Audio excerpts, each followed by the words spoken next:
లాభాల వాటా బోనస్ పై సరికొత్త రాజకీయ రగడ మొదలైందా? గతంతో పోలిస్తే 1% పెంచి లాభాలను ఇవ్వాలని ప్రభుత్వం నిర్ణయం తీసుకున్నా కేటాయించని పరిస్థితి ఉందా? Let's watch.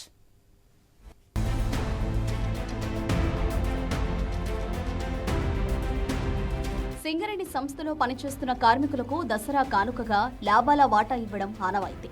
సింగరేణి సంస్థ మొదలుపెట్టినప్పటి నుంచి నష్టాల్లో కూరుకుపోతూనే సంస్థను ముందుకు నడిపించారు. 1990లో తీవ్ర నష్టాల్లో ఉన్న సింగరేణిని కార్మికులు, అధికారులు సమిష్టిగా కృషి చేసి లాభాల బాట పట్టించారు. ఈ నేపథ్యంలో కార్మికులకు లాభాల్లో వాటా ఇచ్చి ప్రోత్సహించాలని అప్పటి ప్రభుత్వం నిర్ణయించింది. 1999 నుంచి 2000 సంవత్సరంలో తొలిసారిగా అప్పట్లో వచ్చిన 300 కోట్ల రూపాయల లాభాల్లో 10% అంటే 30 కోట్లను లాభాల వాటా బోనస్ ఇచ్చింది.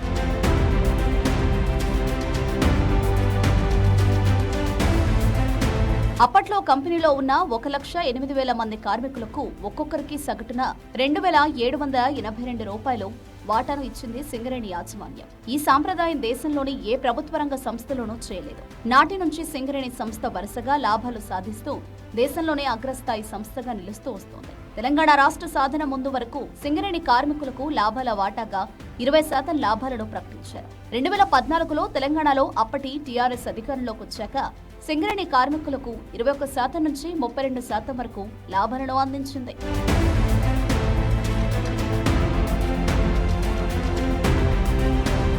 సింగరేణి సంస్థ ఆర్జించిన మొత్తం నుంచి కార్మికులకు లాభాలను పంచేవారు. గత ఏడాది 2022 నుంచి 2023 ఆర్థిక సంవత్సరానికి గాను 2,222 కోట్ల లాభం రాగా 37% అంటే 710 కోట్ల రూపాయల లాభాలను కార్మికులకు అందించింది. 2023 నుంచి 24 సంవత్సరానికి గాను సింగరేణి సంస్థకు 4,701 కోట్ల రూపాయల లాభం రాగా 33% అంటే గతేడాది కంటే 1% పెంచి 796 కోట్ల లాభాలను అందిస్తున్నామని సీఎం రేవంత్ రెడ్డి ప్రకటించారు. ఈ ప్రకటనే కోల్ బెల్ట్ లో కొత్త రగడకు కారణమవుతోంది. 2,300 కోట్లను మాత్రమే ఈ రోజు 33% కింద చూపించి 4,701 కోటి రూపాయలు ఏవైతే ఉన్నాయో వాటిని పర్చేస్ వేరే విధంగా పక్కన పెట్టి ఈరోజు కార్మికులకు తీరని అన్యాయం చేస్తూ ఉన్నారు. మినిమం 1,551 కోటి రూపాయలు 33% అంటే వచ్చిన సగటు లాభాలలో 4,700 కోటి రూపాయలలో ఈరోజు కనీసంగా 1,550 కోట్ల రూపాయలు సుమారుగా 800 నుండి మినిమం 2 లక్షల నుండి 3 లక్షల వరకు కార్మికుని రావాల్సి ఉంది. కానీ ఈరోజు ఈ ప్రాతినిధ్య సంఘాలు, గుర్తింపు సంఘాలు, కాంగ్రెస్ ప్రభుత్వం ఈరోజు కార్మికులకు తీరని అన్యాయం చేశాయి. తమ ప్రాణాలను పణంగా పెట్టి వెలుగులను అందిస్తున్న నల్ల సూర్యుళ్ల బతుకుల్లో కాంగ్రెస్ ప్రభుత్వం చీకటిని నింపుతుందని బీఆర్ఎస్ ఆరోపణలు చేస్తుండగా సింగరేణి సంస్థకు కోట్లాది రూపాయల లాభాన్ని ఆర్జించి పెడుతున్నా తమకు న్యాయం జరగలేదని సింగరేణి ట్రేడ్ యూనియన్ ఆరోపిస్తోంది. సంస్థ ఆర్జించిన మొత్తం లాభం 4,701 కోట్లు ఉండగా న్యాయంగా 33% వాటా కింద 1,551 కోట్ల రూపాయలను లాభాలుగా ప్రకటించాలి. కానీ అది జరగడం లేదని ఆరోపిస్తున్నారు ట్రేడ్ యూనియన్ నాయకులు. ముందుగా ప్రకటించిన లాభాల వాటా అంటే గత సంవత్సరం ప్రకటించిన లాభాల వాటా కంటే ఈ సంవత్సరం ప్రకటించిన లాభాల వాటా అంత ఆశాజనకంగా లేదు. ఎందుకంటే ఓన్లీ 1% పెంచి అది మాకు లాభాల వాటా పెంచినామని గొప్పలు చెప్పుకొని ఇప్పుడు కాలాన్ని గడుపుతున్న ప్రభుత్వానికి ఇది కరెక్ట్ కాదు. ఈసారి 1,500 పైచిలుకు కోట్లు వచ్చినాయి, 33% అన్నారు. దానికి 7,000 పైచిలుకు కోట్లు అన్ని లాభాలు చూపిస్తున్నారు. అది ఇంతవరకు కరెక్ట్ అవుతుంది, అది కరెక్ట్ కాదు. కాకుంటే 1% పెంచడం అనేది నాకైతే కరెక్ట్ విషయం అనిపించట్లేదు.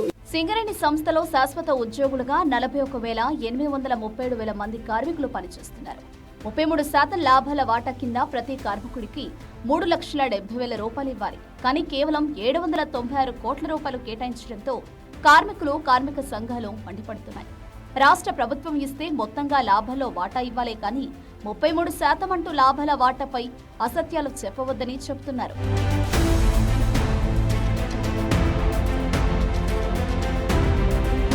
సింగరేణి కార్మికులకు కేటాయించిన లాభాల వాటాపై బీఆర్ఎస్ తీవ్రంగానే స్పందిస్తోంది. కాంగ్రెస్ సర్కార్ సమైక్యాంధ్రలో కంటే స్వరాష్ట్రంలోనే కార్మికుల నోట్లో మన్ను కొడుతున్నారని గులాబీ నేతలు ఫైర్ అవుతున్నారు. సింగరేణిలో కీలకమైన కార్మికుల భాగస్వామ్యాన్ని తగ్గించి సంస్థను ప్రకటించే కుట్ర చేస్తున్నారంటూ విమర్శలు గుప్పిస్తున్నారు. ఇప్పటికే టీబీజీకేఎస్, హెచ్ఎంఎస్ సంఘాలు నిరసనలకు పిలుపునిచ్చాయి. గతంలో సింగరేణి కార్మికులకు మొత్తం ఆర్జించిన లాభాల్లో వాటా ఇచ్చారని, అదేవిధంగా బోనస్ ఇవ్వాలని డిమాండ్ చేస్తున్నారు. లాభాల్లో కార్మికుల వాటా తగ్గించడం అంటే భవిష్యత్తులో సింగరేణి కార్మికుల ఆత్మస్థైర్యాన్ని దెబ్బతీయడమేనని ఆరోపిస్తున్నారు.